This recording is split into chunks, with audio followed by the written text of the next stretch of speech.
Boa noite com Maria. Receba o beijo de Nossa Senhora antes de dormir. Nossa Senhora se antecipa às nossas necessidades.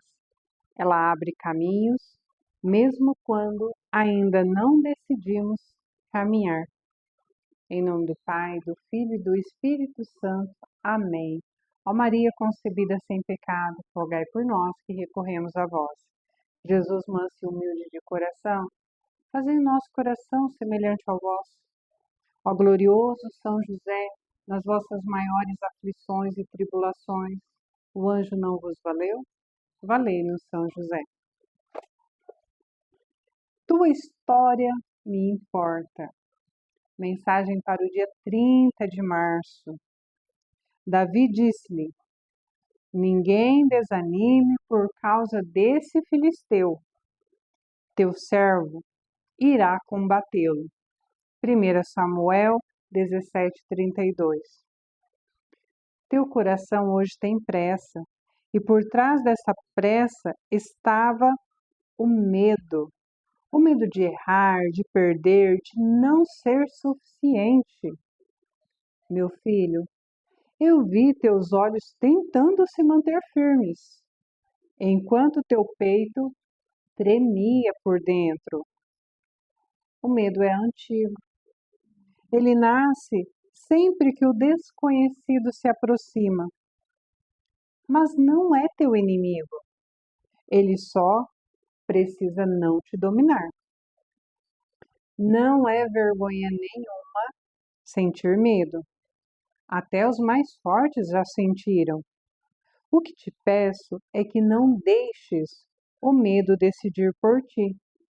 A coragem não nasce da ausência de temor, mas do amor que é maior que ele. E eu estou aqui para te lembrar disso. És amado, és protegido, és guiado. Ao deitar-se hoje, entrega-me teus receios. Fecha os olhos como quem confia e eu velarei por ti, com os mesmos olhos com que olhei meu filho quando ele dormia nos meus braços. Nenhuma escuridão resiste ao amor. Amanhã caminhas de novo, mas agora descansa. Palavra-chave de hoje: descansa. Eu penso que esse medo do desconhecido tem a ver com a nossa consciência de fragilidade. Nós sabemos que por mais que a gente domine alguns conhecimentos, algumas técnicas e tal, em determinados momentos nós vamos nos deparar com algo que nós não conhecemos e assim nós não nos preparamos para ele. E aí entramos às escuras, sem entender realmente o contexto, a situação, a gente vai estar ali meio que desajeitado na situação. Mas nós sempre fomos simplistas em determinados assuntos, mas essa não é a palavra que eu queria usar. Nós nos deparamos com as situações e nos preocupamos porque a gente sabe que, por mais que no dia a dia eu tomo conta, dou conta, vou atrás, faço e aconteço, na verdade eu não sou tudo isso, né? E aí quando surge o inesperado, o desconhecido, eu sou obrigada a confrontar minhas misérias, a minha fragilidade humana, a minha fraqueza. E agora? Porque quando tem algo que eu sei que vai acontecer, eu me preparo. E eu me preparando, eu fico tranquila, acreditando que eu darei conta. Mas quando chega o desconhecido, quando é hora de vamos dizer, de um improviso, aí eu posso balançar, principalmente de medo. Medo de não dar conta, medo de tirar a máscara né? Que até então eu podia, eu acontecia, eu fazia, e aí a gente tem medo do que vem a acontecer. Mas veja, se eu tenho um Deus a quem eu sirvo, um Deus a quem eu confio, se eu me entrego em oração a esse Deus, se eu me entrego de coração em todos os momentos, confiando, porque eu sei que Ele me ama e me protege, esse medo ele passa a ser irracional, porque o que Deus permitir que nos aconteça é porque Ele sabe que pode tirar um bem maior de tudo aquilo. Ele sabe que em meio a essa situação eu posso crescer, eu posso aprender, eu posso desenvolver, eu posso exercitar a minha fé, eu posso testemunhar a minha fé. E outra coisa, é claro que nós humanos, né, queremos fugir da dor e correr para o prazer. Isso é bem conhecido, né? Então, tem a ver com as nossas misérias humanas, esse querer um comodismo, querer uma tranquilidade, querer um terreno já conhecido, mas é no desconhecido que eu vou colocar à prova aquilo que eu já sei, aquilo que eu costumo falar para ver se na prática vai ser realmente daquele jeito. Vou então testemunhar a minha fé vivenciando aquele momento. Isso é importante. Outra coisa que muitas vezes a gente não se dá conta, porque em meio aos problemas, às dificuldades da vida, às dores, né, por que não dizer, as doenças, esses períodos em que a gente sofre, a gente pode também oferecer a Deus pelas santas almas do purgatório, para a remissão dos nossos pecados, porque assim, eu errei, eu pequei, fui lá, confessei para o padre, ele me absolveu das minhas penas, mas eu sei que cada pecado, ele me absolveu da culpa, desculpa, ele me absolveu da culpa, mas eu ainda tenho as penas para pagar. Então, tem uma mística que ela diz, acho que foi Santa Brígida, não me recordo agora, mas foi Santa Brígida que falou que a cada pecado mortal que nós cometemos, nós ficamos em média 7 anos no purgatório, nos purificando. Claro que o tempo do purgatório não é o mesmo nosso aqui, mas você quer passar 7 anos num lugar que você não está afim, digamos que um lugar de espera, porque o purgatório ele é uma purificação, mas todas as almas que lá estão, mesmo que estejam sim sofrendo, que estejam purgando, que estejam se purificando, elas aguardam para ir para o céu. Então é como, desculpe se o exemplo vai ficar muito simplista, mas é como se você fosse para uma festa. E o céu é a festa das festas, né? Mas a gente vai ficar ali na recepção por 7 anos, para depois entrar na festa.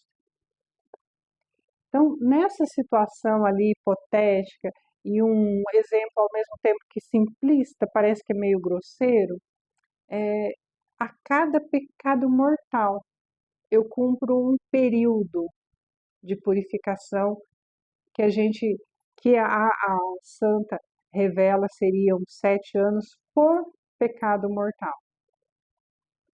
E como a gente comete muitos pecados, claro que, a grosso modo, as pessoas olham aqueles que estão vivendo numa luxúria, né? Uma vida sexual desregrada, ou isso e aquilo e tal. Mas não, no dia a dia nós cometemos muitos pecados mortais. Por quê? Quando a gente vai analisar a lista dos 10 mandamentos e também os 5 mandamentos da igreja, gente, é muito fácil da gente cair nesses pecados. É muito fácil da gente se deixar levar por uma situação. Veja, por exemplo, ainda estava conversando hoje com a Dalva de novo, que deixa os recados aqui na postagem. Ela me perguntou algo e tem a ver com generalização. Quando eu digo assim, não era esse o assunto, mas vou usar como exemplo que é muito usado. Todos os políticos são corruptos. Meu irmão, minha irmã, se um político não for corrupto, você levantou falso testemunho. Sim, porque você afirmou que todos. Então nós não cuidamos da nossa língua, nós nos acostumamos a falar aquilo que a gente pensou, e eu nem sei se pensou direito, só falou. A gente repete o que outras pessoas falam sem pensar muito a respeito, nós não temos cuidado com o que a gente fala. E nisso podemos matar uma reputação, nós podemos levantar falso testemunho a respeito das pessoas. Então, assim, a gravidade é muito maior do que a gente pensa. Antigamente as pessoas falavam mais isso. Eu não roubei, não matei. Mas, gente, o roubar vai além de pegar um objeto de uma outra pessoa. E quando a gente diz que vai fazer uma coisa e não cumpre, também está errado. Se eu peguei emprestado e eu tô com algo emprestado aqui na minha casa, que eu tenho que ir na casa da minha amiga devolver. É um guardanapo que ela me deu, enrolado num pão maravilhoso, pão da minha amiga Zeli. Mas eu tenho que devolver esse guardanapo. Enquanto eu não devolvo, eu sei que eu estou em débito com ela, né? Eu estou em dívida. Ela nem se importa com esse guardanapo, eu tenho certeza. O coração dela é maravilhoso. Mas não é meu. E ela não me deu. Ela me emprestou. Tudo aquilo que eu pego emprestado, eu tenho que devolver. E isso já faz um tempo. É claro que eu tenho que me agilizar para devolver isso daí. Às vezes a gente pensa que o roubar é só ir lá e pegar algo de outra pessoa. Os empréstimos que a gente não devolve também tem seu peso. Um dia eu conversando com a Marinalva, tem pessoas que vai no mercado e ela acha que ela tem direito de pegar uma uva ali no mercado e comer. Aquilo está para venda. E você pegou sem autorização do dono e comeu, saiu sem pagar. Tá errado. Se não é seu e você não pegou com a autorização do dono, não te deram, não é a amostra grátis que está liberada ali, roubou. Seja qualificado como roubo, como furto, mas não é seu. Então, às vezes a gente pensa que é muita coisa e não é.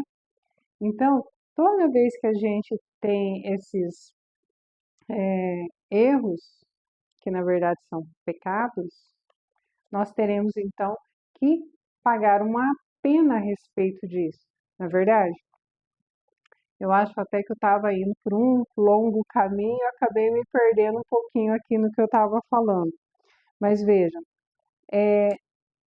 as dores e os sofrimentos que nós temos, precisamos lembrar que tudo isso, se a gente vivenciar bem as dores, os problemas, as doenças, as dificuldades da vida, se a gente coloca nas mãos de Deus e oferta aquela dor e aquele sofrimento, todos esses nossos pecados que nós temos que pagar vai sendo diminuído desde que a gente aceite essas dores, esses sofrimentos aqui nessa terra.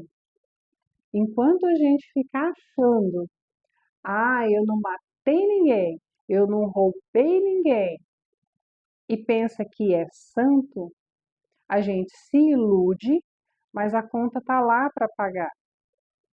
Então, não vamos ter tanto medo, esse medo exagerado, esse medo que paralisa, porque o novo traz novidades boas e novidades ruins, é verdade.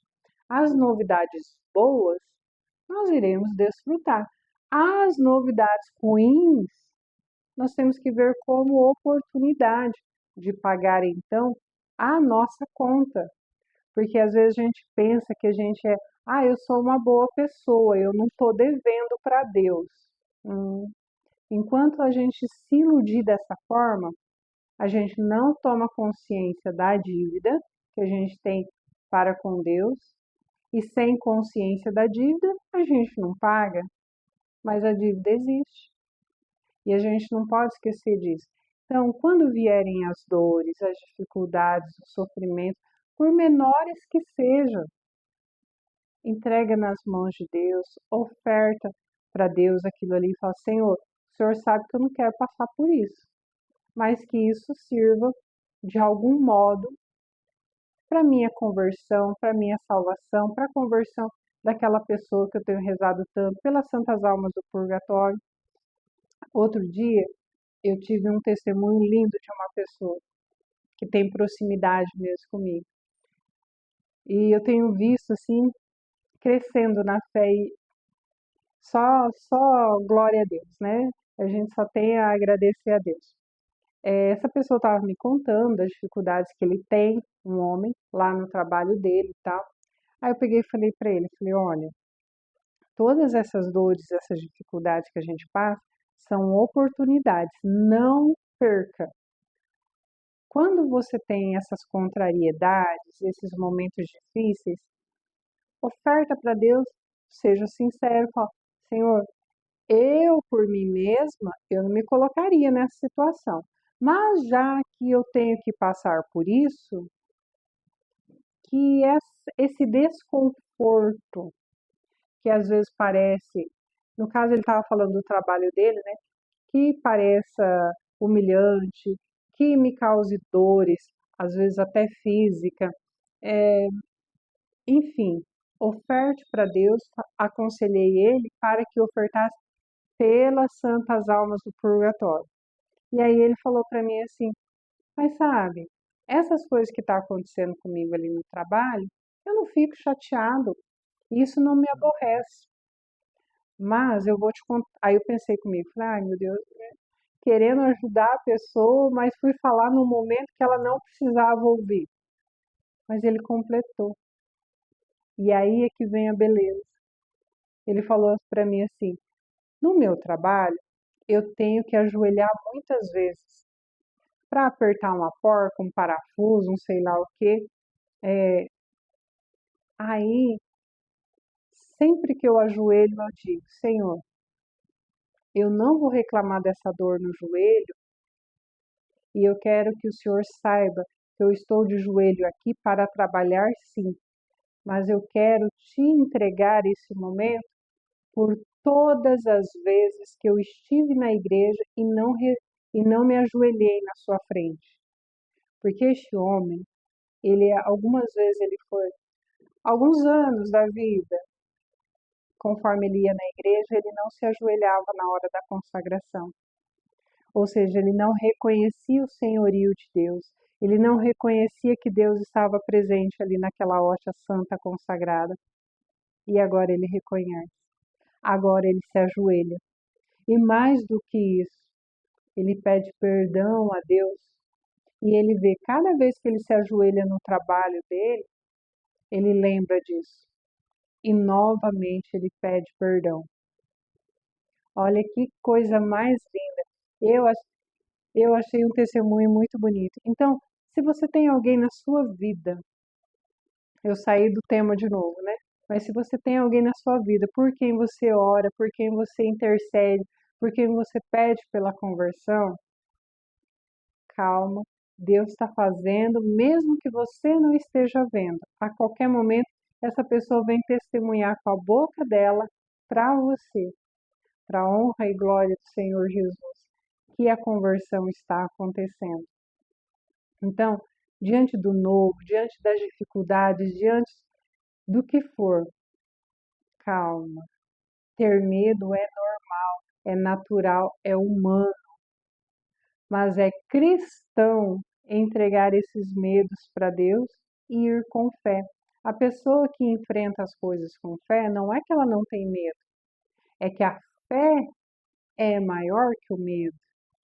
Então ela confia tanto que Deus a acompanha, que o seu anjo da guarda se faz presente. É um confiar naquela oração simples e tão bonita. Maria, passa na frente. Então confie. Na hora que vier o medo, na hora que vier o desconhecido, lembre-se, Maria, passa na frente. Pede para ela, se agarre a essa realidade. Nós, como cristãos, nós sabemos dessa realidade espiritual, dessa ajuda que vem do céu, da força que vem do Espírito Santo. Então, no primeiro momento, a gente para, o coração treme, acelera, as mãos ficam geladas, a preocupação vem querer tirar o nosso sono. Reze uma Ave Maria bem compassada, bem devagar, até que o seu coração volte a ter paz novamente. Descanse. E olha que imagem linda que a leitura de hoje vem nos dizer. A mãe vai nos olhar com aquele mesmo olhar que ela olhava o menino Jesus no seu colo. Lembra daquela imagem linda de uma mãe acalentando o seu bebê, fazendo o seu bebê dormir. E a mãe olha com um olhar amoroso, com um olhar protetor, um olhar até de admiração, porque a gente olha para o filho e vê o quanto Deus foi generoso com a gente. Eu mesmo, quando meu filho nasceu, por muito tempo eu olhava para ele, mas eu chorava de felicidade, de coração agradecido, porque é assim que a gente olha para as nossas pequenas bênçãos. E Nossa Senhora olha para a gente hoje, crescidos que estamos, mas ainda filhos dela, ainda amados por ela, ainda protegidos, cuidados. Então descansa teu coração cansado. Não deixa o medo te agitar além do necessário, nem mesmo deixa o medo te paralisar nas situações. Confia, você tem um anjo da guarda, você tem uma mãezinha no céu que te protege, que te ampara, que passa na frente e prepara tudo. Ela vai acalmando, serenando, vai tirando os obstáculos, vai deixando na altura que a gente consegue. Nós temos mãe, não se esqueça. Boa noite, dorme com os anjos. A mãe te ama.